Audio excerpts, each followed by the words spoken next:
বিসমিল্লাহির রহমানির রহিম। প্রিয় মুসলিম ভাই ও বোনেরা, আজ পবিত্র রমজানের 17তম দিন।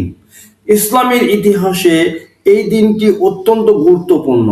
এই দিনেই সংগঠিত হয়েছিল মহান ব্যাটল অব বদর, বদরের যুদ্ধ, যাকে বলা হয় ইয়াউমুল ফুরকান, অর্থাৎ সত্য ও মিথ্যার পার্থক্যের দিন।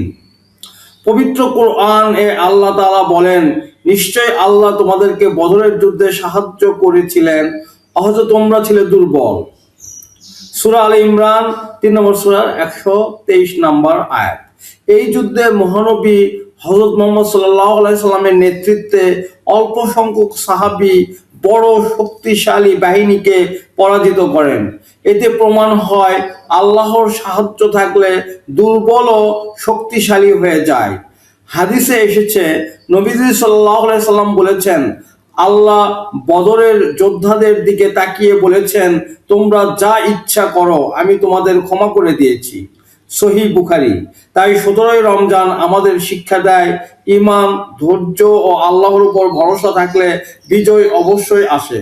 আল্লাহ আমাদের সবাইকে রমজানের শিক্ষা অনুযায়ী জীবন গড়ার তৌফিক দান করুন। আমিন।